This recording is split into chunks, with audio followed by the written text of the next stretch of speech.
قبر میں بندے کو اترتے دے. مجھے موت سے بڑا ڈر لگتا ہے. کوئی وظیفہ بتائے یا مجھے کوئی نصیحت کرے. تو میر عبد الواحد بلگرامی رحمت اللہ علیہ فرمانے لگے بیٹے تیری جیب کس طرح کی ہے, پیسے کس طرح کے. کہنے لگا حضور بڑا کرم ہے اللہ کا, مالدار ہو, خوشحال ہو. آپ نے فرمایا ایک پروگرام, یہ نہیں اس کو نفسیاتی طور پہ مطمئن نہیں کیا, نہ آپ نے اسے کوئی وظیفہ بتایا, نہ ذہنی طور پر اسے کوئی لیکچر دیا, کہ فرمایا تیری مالی پوزیشن کس طرح کی ہے. کہنے لگا حضور میں الحمدللہ مالدار ہوں, اللہ نے مجھے نوازا ہوا ہے.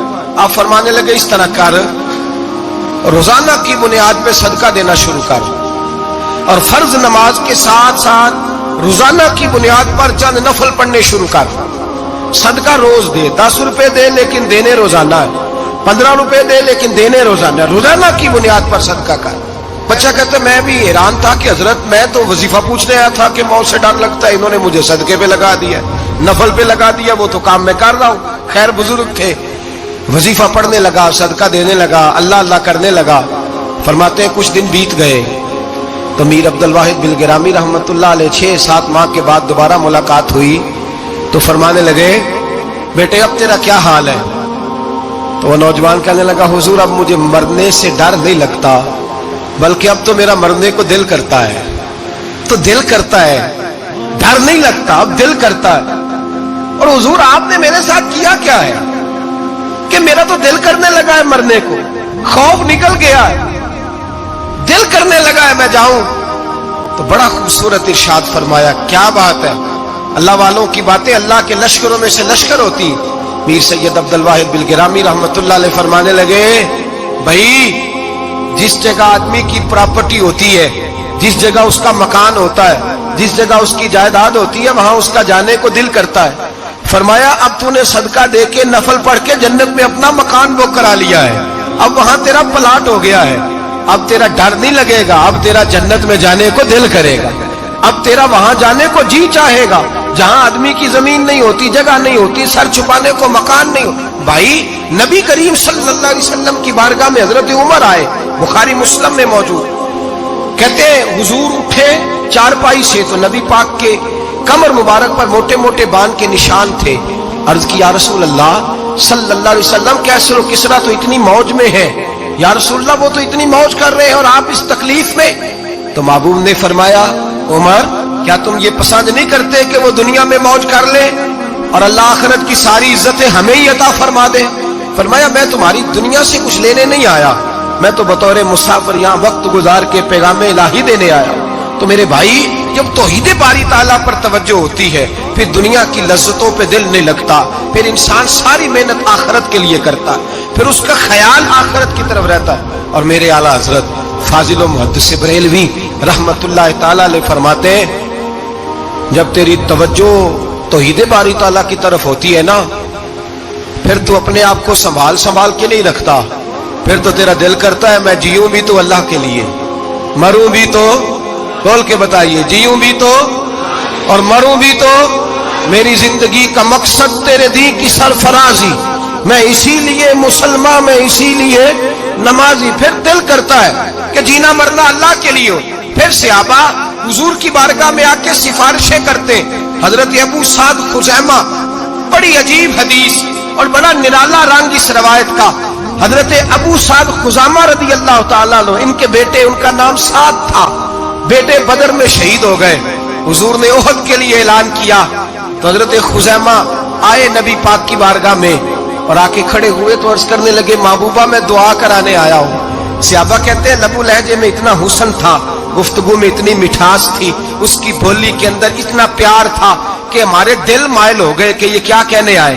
حضرت خزیمہ عرض کرنے لگے یا رسول اللہ صلی اللہ علیہ وسلم میرا صاحبزادہ, میرے بیٹے محمد سعد وہ بدر میں شہید ہو گئے تھے. یا رسول اللہ میں شہادت سے رہ گیا تھا. حضور ہم دونوں باپ بیٹے کا ارادہ تھا جہاد میں آنے کا, ہم دونوں کا پروگرام تھا, وہ کہتا تھا میں جاؤں گا, میں کہتا تھا میں جاؤں گا. پھر ہم نے قرآن اندازی کی تو قرہ میرے بیٹے کے نام نکلا, بیٹا میرا آیا بدر میں, پھر اللہ تبارک و تعالیٰ نے اسے شہادت عطا فرمائی, وہ شہید ہو گیا. یا رسول اللہ صلی اللہ علیہ وسلم آپ نے کل اعلان فرمایا ہے کہ احد کے لیے جانا ہے, اور رات ہی کو میرا بیٹا مجھے خواب میں ملا ہے اور میں نے دیکھا ہے وہ تو جنت کی نہروں کے قریب سیرے کر رہا ہے اور مجھے کہہ رہا ہے ابا جی جلدی آ جائیں، یہاں مل کے رہیں گے، مل کے وقت گزاریں گے۔ یا رسول اللہ صلی اللہ علیہ وسلم میں بے چین ہو گیا ہوں اس کے پاس جانے کے لیے، دعا فرمائے اللہ مجھے بھی شہادت عطا فرما دے، اللہ مجھے بھی شہادت دے دے۔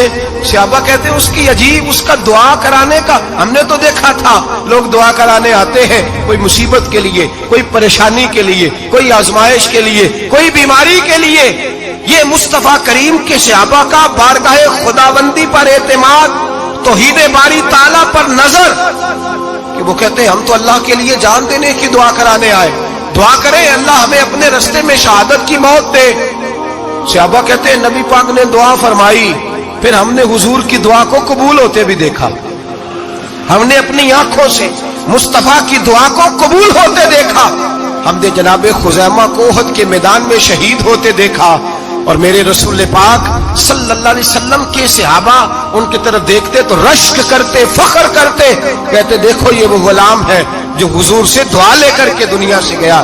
آج جو لوگوں کا مرنے کو دل نہیں کرتا، آج بڑی بڑی بلڈنگیں بناتے ہیں، بڑی بڑی عمارتیں کھڑی کرتے ہیں، بڑی بڑی جائیدادیں بناتے ہیں، ہر بینک میں اکاؤنٹ کھلواتے ہیں، سرمایہ، پیسہ، دنیا داری بناتے ہیں، تعلقات بناتے ہیں، سیاسی سماجی رشتے، دنیا داری کے جھوٹ کے ناطے۔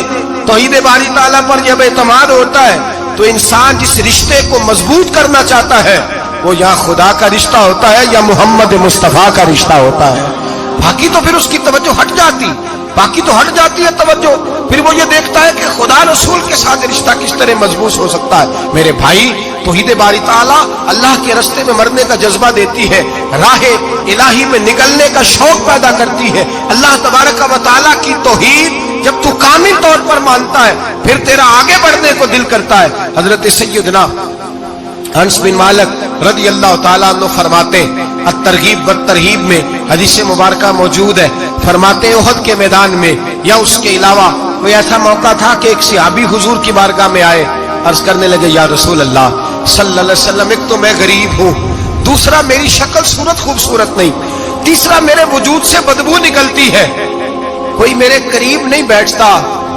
اگر میں اللہ کے رستے میں جہاد کروں، اپنی راہ خدا میں جان دے دوں تو بتائیے میرا رب مجھے کیا عطا کرے گا؟ تو نبی پاک نے فرمایا اگر تو شہید ہو گیا تو سارے دروازے کھل جائیں گے جنت کے، سیدھا جنت میں جائے گا۔ یقین کامل دیکھیے، احد کے میدان میں تلوار پکڑی، جہاد کیا، شہید ہو گئے، صحابہ کہتے ہیں نبی پاک اس کے سرانے آ کے کھڑے ہوئے اور کیا خوبصورت جملے ارشاد فرمائے، فرمایا اللہ تبارک و تعالیٰ نے اس کی بدصورتی کو خوبصورتی میں بدل دیا ہے، اللہ نے